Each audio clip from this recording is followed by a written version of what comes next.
whenever a brand new Roblox account wants to engage with social features like chat, they're going to have to submit a selfie, or I think it's a sort of a moving video verification system. So I guess when I have to go do my age estimation, I'll make sure to not shave for a couple of days, just so they don't assume this baby face here is like I've 12 tried that, years it doesn't old. work. Really? Damn. Maybe I'll have my tax returns Anyway. behind me or something to show that I'm a hardworking adult.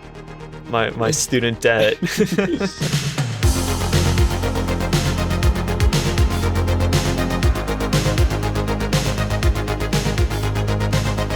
Welcome back to Beyond the Blox. Unfortunately, Adam couldn't make it this week, but we're talking about brand new safety/reporting analytics coming to developer dashboards, chat being locked behind brand new age checks, a game jam for European Roblox developers, brand new emissive maps that'll light up your experiences, and Slim, technology that'll hopefully make massive Roblox worlds finally possible. But first, we're your hosts. I'm Fedor. And I'm Anthony. Let's start by chatting about emissive maps. Anthony, what do you have for us? Well, Emissive Maps.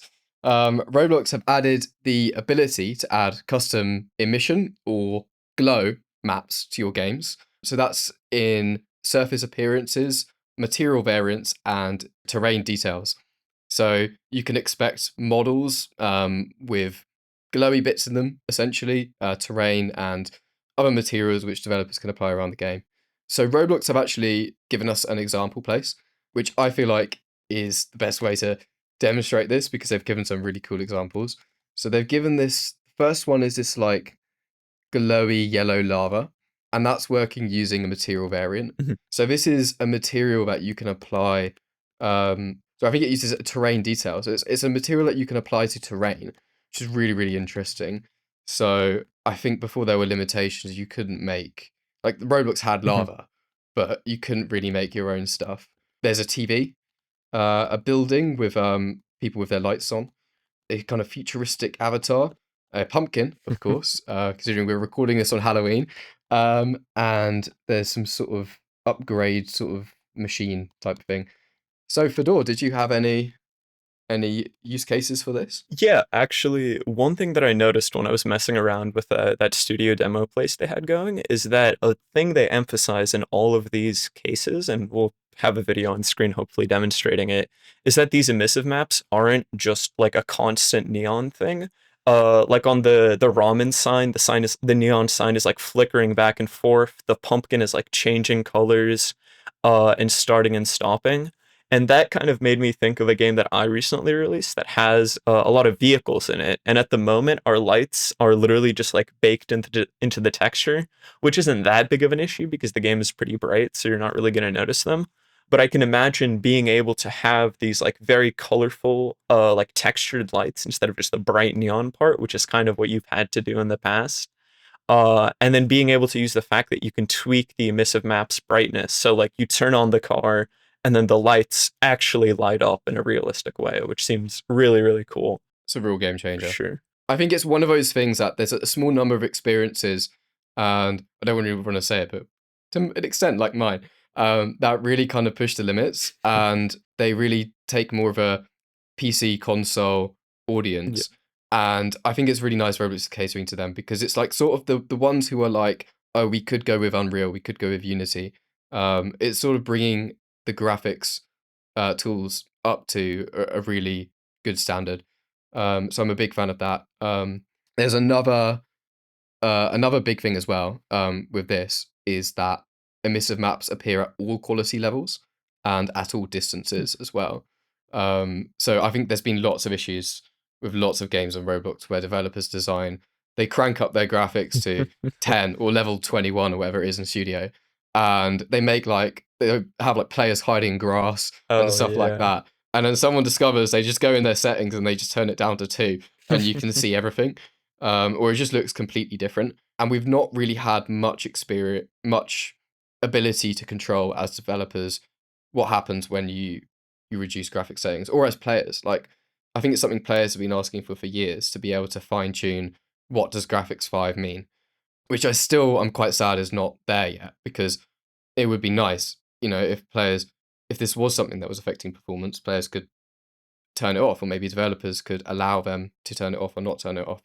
But maybe in the future. But I think for now, this is a real game changer in terms of graphics. Yeah, and I think it's what you kind of mentioned about consistency in terms of player experience with these new features.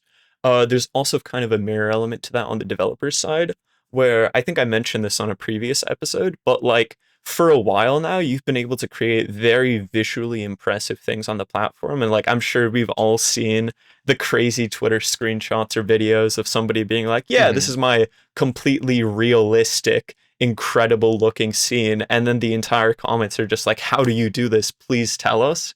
And for the Hacks. longest time, the way you've done all of these impressive things has been like very weird, hacky workarounds. Like, oh yeah, if you Hmm. want to get a glowy mesh on something, you have to like export the mesh twice, get the glowy bits, align Yeah. them up properly, make it neon, apply, and Hmm. it was just it like Absolute nightmare. it was possible. Like the engine has been capable of a lot of these really incredible things, but they're just not very accessible to developers. And what that means is Hmm. that like the actual games people are playing aren't using these weird hacky workarounds because they're focused on making a fun game. Hmm. And then the only time you really see it are in those like those tech demos or kind of like showcase style things that are designed to be posted on Twitter, you know?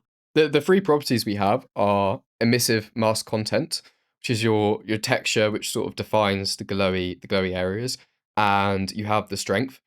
So that's the intensity of the whole map.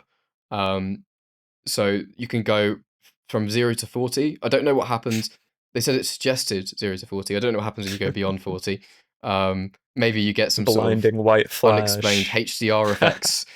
Um, it would be really cool to see. I don't know if this is supported with HDR displays, but it would be cool to look into that. But the third main property is the emissive tint, so you can just change the color. Um, so it appears you can only have one color for the whole emissive map, but the mask content lets you change the intensity in different areas. Yeah, definitely a very exciting change, and I'm really excited to see the kinds of. It's a little bit late probably for Halloween games, but I think Christmas games are gonna. I'd love to see like bright Christmas villages with the lights in the windows and stuff. I think it's gonna make a lot of games a lot brighter. Perfect. If that's Brilliant. all we have to say about this, I think speaking of Roblox making the developer experience a lot more streamlined and a lot simpler, the next news topic we have is Slim. Basically, this was announced at RDC and they did a massive presentation showing this off. But the premise is Slim, also known as Scalable Lightweight Interactive Models. I prefer the acronym, is now in studio beta. And what it does is when, as a developer, you try to create very large worlds with a lot of geometry, the best thing Roblox has for making that possible on low-end devices is a very primitive technology called just basic LOD. And what that means is that if you're close to something, it'll just render it in full, like at maximum fidelity. And then if you're like beyond a certain range, it just kind of takes the vague cage silhouette and then gets a general average of like the colors. I'm kind of oversimplifying what's happening, but basically the end result is that like things right next to you are loaded at 100% maximum fidelity, and then anything beyond a certain range is just kind of like weird grayish, very bad looking outlines. And what that means is that on lower end devices like a phone or something, you're really not able to experience massive worlds just because like the building's directly in front of you, maximum fidelity, and then everything behind is just like terribly unoptimized. So what this does is when you upload a model as a developer, Roblox will use their cloud technology to generate multiple variants of that model. So, like, if I have, for example, a really nice looking PBR 4K resolution sports car, there's going to be one variant that's like super high fidelity. The light will react to it. The wheels will be separated. Like, every single little thing on the dash will show up. And then there'll be like a medium distance and then a further distance. all the way out into like, a variant that's literally just like a red outline because, just like in real life, when you're looking at something that's a mile away from you, you're not getting all of these tiny details. You're just seeing red shape in the shape of a car. And basically, what Roblox is doing with that is that all of that is done automatically for the developer, which should mean that we're able to create these, very immersive, high resolution assets and put them in our worlds. And then just like in real life, where, you're not like, when I take this coffee mug, I'm not thinking about, okay, let's make a very low resolution version of this coffee mug and a medium resolution of this coffee mug. It's just the further away it is from me, the less kind of detail I see about it. And that is exactly So what this technology is doing. What do you think about it? I think the summary is basically it's like an upgrade over the LOD Mhm. system, is my understanding. Yeah. I think it would be interesting to see if we can reduce our place file size with this, because that's something we're having issues with, the 100 Mm. megabyte limit. Which not a lot of people have issues with. I've never run into that, I'm going to But be honest. yeah, I think one of the things we ran into with LOD was that it made all of the models and stored them in your place. Mhm. And also you had to do it manually for every single mesh that you made. Whereas Slim, as you say, is some sort of cloud technology that happens in the background. So all of the algorithms run on Roblox's servers and just provide that straight away. I'm wondering, compared to LOD, how much control do developers have, and how much better visually is it? Yeah, so I mean, currently it is a studio beta, and people are literally only just getting their hands on it. We can have a. I was looking at a Maximum ADHD tweet where he was showing it off in the example place they gave us, which is like this massive city, and he'd figured out a way to get. We can have a video of this going, but basically by putting a highlight into workspace, you're able to distinguish what's like actual geometry and what's slim geometry. And it was really, really impressive because like only a very small portion of the area around him was highlighted in red, and we can have this on screen. Wow. But everything else, I like without that highlight, I would have just kind of assumed that it was regular high fidelity meshes because it basically looked identical. Wow. Like there was something way off in the distance, and I'm like, oh, that's probably just maximum fidelity also.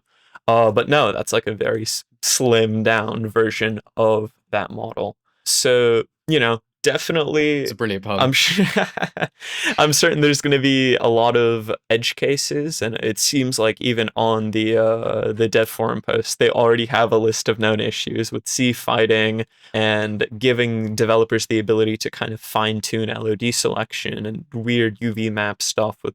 There's like a specific issue where you use a corroded metal material. It seems like performance Hmm. just works way differently, which I don't know. Obviously, Okay. studio beta feature, and we're gonna have to see how developers use it. But overall, I think this is just kind of in line with the vision of you as a developer can make your world in the super high fidelity and that maximum resolution kind of world you were talking about, and then just trust that Roblox will do all the magic and make it work across all of the devices, which is as a developer who doesn't like doing all the weird optimization stuff, I'm all for. Brilliant. No, I'm all for stability improvements and performance improvements to large maps, as that's sort of exactly what my going Croydon is built upon. Anyway, I think we should probably move on because there are a lot of topics to cover. It's been a very exciting week. So I think I will go with the trivia question for last week, if that's all right. So, previous episode's trivia question was, which Halloween exclusive bundle did Roblox accidentally put on sale for free in 2023? I love the rhyme. And I was actually absent for that episode, so I'm hearing this question for the Ah, first time. And I okay. I Do you know what I it is? do. I do. I remember seeing the tweet by Bloxy News that the headless horseman bundle was free, and I was just like, "Oh, is this a promotion they're doing, or is this like a weird Hmm. marketing virality thing?" And it was very I think funny. I think I took it. I no, I got it. I ran I think around. I jumped on that I ran opportunity. around as SpongeBob, the classic SpongeBob with no head avatar. It was very, very funny just going into games and seeing people running around with a headless head, which is, if you're not aware, is this like very coveted, Very very expensive. It's expensive. 31,000 Robux. I did end up buying it, I think, that same year because I was like, wow, this is quite fun. So maybe it was a marketing trick to get me to Secret marketing trick. finally get me to Free buy it. trial. Headless Horseman free It trial. worked, certainly, yeah. Did anyone in the comments get it right? Yeah, I think Aiden Parker, who I believe has already gotten a couple of the past trivia questions, did say Headless Horseman is trivia, which is the correct answer. Well done, Aiden. Yeah, so this episode's trivia question is, which Roblox game has the most visits and how many visits does it have? Wow, that's actually... I genuinely have no clue. I mean, I have a couple of good Yeah, guesses. no idea. I'd imagine it'd have to Yeah. be one of the... Because when I think of... And maybe I'm dating myself here, but when I think of most visits, I'm still stuck in that adopt me jailbreak mindset. But Yeah. obviously, I think it'd have to... Adopt me's been around for a long time. Yeah. But I feel like, but on the other hand, considering the amazing records exactly, yeah, that have been broken, it's like...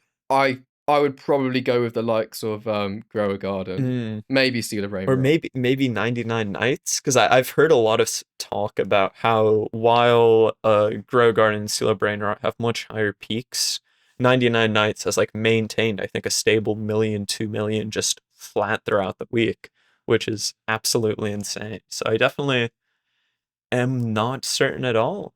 So if you know the answer, go ahead and drop it down in the comments, because we're clearly uncertain. Yeah, make sure you tell us what you think.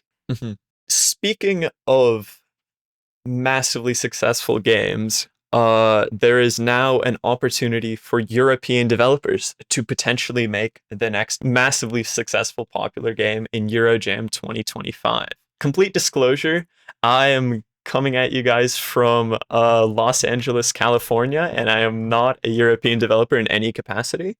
But my understanding of this so far is that there used to be the Unite Developer Challenge, which is basically just a themed game jam kind of event, specifically targeted at promoting developers in the European area. And this is basically just a rebranded version of that, coming with a bunch of kind of additions and restructurings. And basically, if you don't know what a game jam is, the idea is that developers join up with teams or work solo. I think for this one, it's up to 5 developers to work nonstop, basically, for, I think it is 10 days this time, starting Halloween, ending November 9th, to make a game based off a specific theme.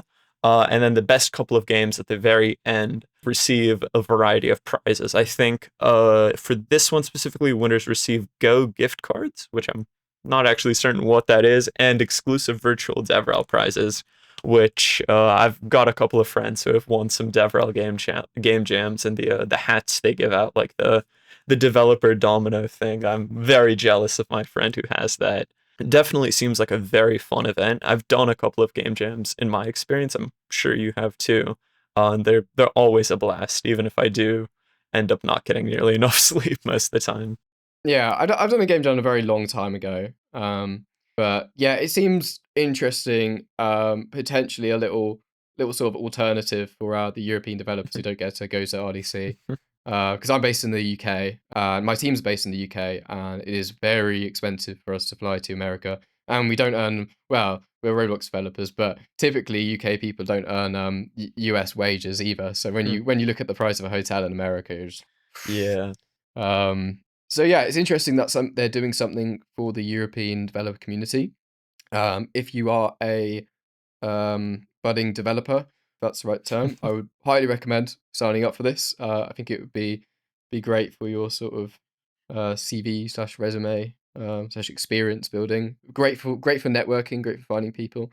It is on 31st of October to the 9th of November.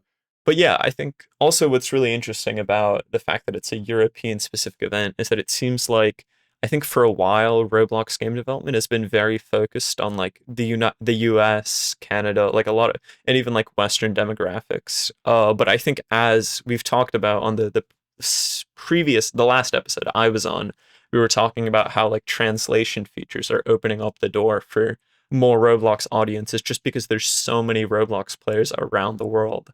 So I think the fact that they're also balancing the increase in players from Europe and players from Asia with events that are specifically catered to them instead of, like RDC, which is obviously, like you said, very inaccessible to a lot of people, is really exciting because ultimately that just means that we get more developers who are working on, stuff that they want to play. And I think that's kind of the formula for success because as an American developer, I'm not certain what UK players want. I don't know what Indonesian players want. So I think it's best if we have talent from all around the world. Hmm. Absolutely. Okay, we have two more topics left today. So our next topic is the safety analytics dashboard that Roblox have just released to us. So we have the news that Roblox have launched a new dashboard in the developer analytics page for your experience. And it's supposedly to help creators track and reduce negative behavior or toxicity, as they and I suppose a lot of players call it. So the dashboard provides insights into reports of players that have been submitted through the report abuse menu, and I suppose provides some information to developers of what things are going wrong in their games. And then I suppose the idea is that developers will then try and take action to, I suppose, I don't know, improve their community in some way, and know what sort of things to target on. Maybe tweak how their game is designed somehow. I don't really know what I'm gonna do with it. Do you know what you're gonna do with it, Fedor? I think I there was a time period where I was working on like a pretty social game that also had some like free drawing elements. And I think for those kinds of projects where you can Yeah, get into a little bit absolutely. of trouble, I think these kinds of oversights over analytics make a lot of sense. And I can also certainly think of a lot of past games, Cough Meep City, that would have probably had a very, very skewed distribution of these kinds of reports. But I think overall, this is going to be perhaps not particularly useful for me on the projects that I'm working on now. But I think the more oversight there is kind of the report system, the better, because I think for the longest time, at least as a player, I kind of had the impression that whenever I filed the report, it was just kind of screaming into the void. Like I'd have an exploiter or I'd have Yeah. somebody doing something inappropriate in a game, and I like would think about reporting them, and I'd be like, okay, realistically, this probably isn't going to go anywhere. And I think Our exploiting stats are really low, to be fair. I've had a look at it. really, I've Um, I know yeah. I'm friends with some of the people who work on Volleyball Legends, which is like a competitive sports game, and they it's ridiculous. They're constantly doing band waves, and one of the developers I mean, I don't know how. Yeah, I think it's I don't know how big the exploiting is, but in terms of like compared to other sectors in the report mm. abuse things, profanity and bullying, I can't reveal exact statistics on our game. But I don't know. I thought it was quite interesting. It wasn't exactly what I thought it was going to Mm. be. I guess it really depends on your audience, but you can also compare it to you can compare the overall level of abuse reporting in your game to the 90th percentile, which again, I don't really know what we are supposed to do with this information, but I guess I can sleep kind of happily knowing that at least our game doesn't is not in the top 10% of reported Really. abuse in games. Yeah. I mean, I think um I do like the idea that they're giving us like analytics related to safety because as a developer, I think a lot of, or at least there's a popular mindset of Roblox developers in the sense that like analytics and numbers are the only things that matter about a game. Like, when you release a game, you have these 6 KPIs. Sorry, I I hate held up it. three. I'm Yeah. sorry, I'm completely out of it, but there's 6 KPIs that you have to focus on, my monetization, my day one retention. Uh You see it on LinkedIn and you see it on like on Twitter especially. Twitter is oh actually yeah, worse yeah. for it. Is that people they will see their game as just numbers. Yeah. Which yeah, I've never been too keen on. And I mean, But anyway, I suppose that's a bit off I topic. think I think fighting that culture is definitely an uphill battle, especially if ultimately these numbers are what Mhm. determines if people see your game. And I think adding more numbers that are reflective of Roblox's goals is really good because right now the numbers are focused on keeping players on the platform for as long as possible, having them spend as much as possible, So I think Yeah. adding some kind of, Keeping them safe keeping, would be yeah, like I think another good that's a goal, I guess. commendable goal If for the anything, it's Roblox like a platform. yeah. If anything, rather than being maybe a useful statistic, it's kind of like developers now safety is one of your priorities, Exactly. I guess. Yeah. Anyway, speaking of safety and safety being a priority, I believe you have another new feature to introduce us to, Yeah.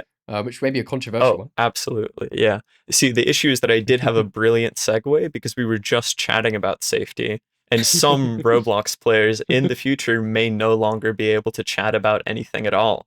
That is because of the brand new age check testing that they are rolling out right now. I know we can get into the political angle of this and probably talk about this for like another hour, but there's been a I growing think it's like a game for you with the segues. no, I'm getting better at them for sure.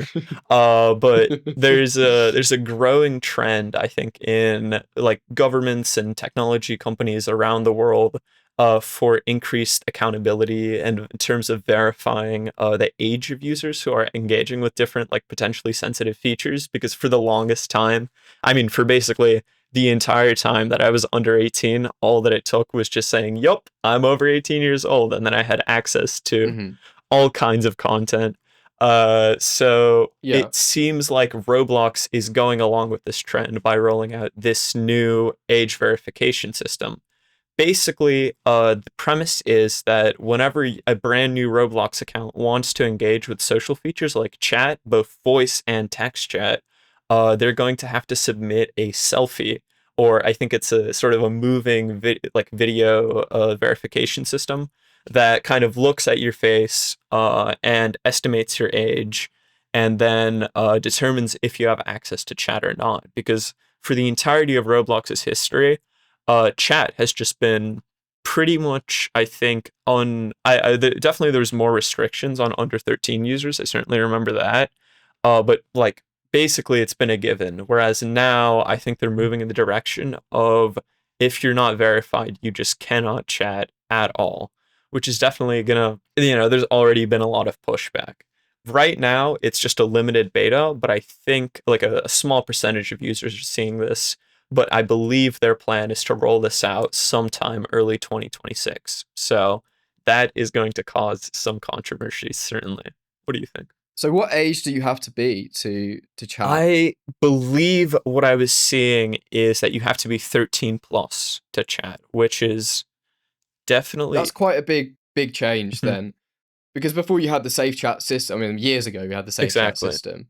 I believe now it's just a much stronger filter if you're under 13. So I guess that's quite a big step. Also asking people of that age to verify. I don't know how they're going to do facial recognition or uploading your ID.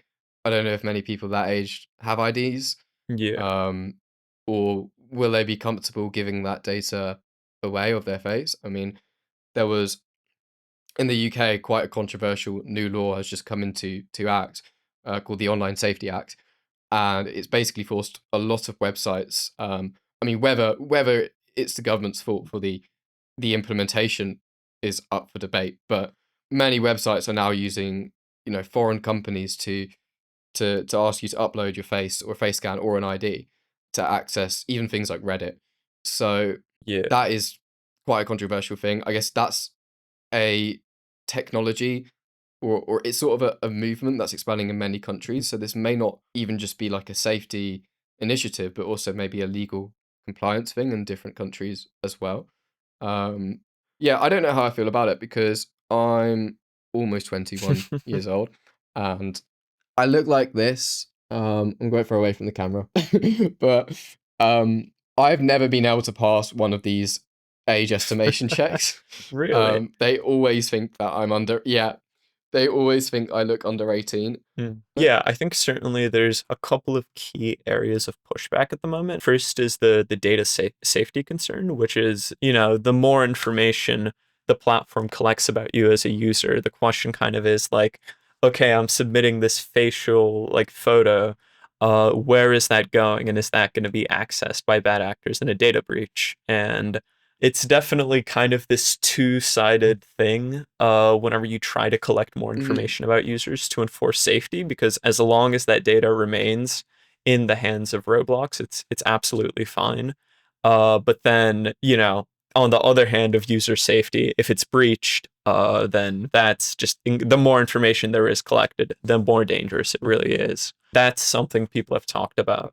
I think what they're saying right now is the information is processed by they have a third-party technology partner called Persona, yeah, which I persona. believe is done this kind of thing for a couple of different companies now, not just exclusively Roblox.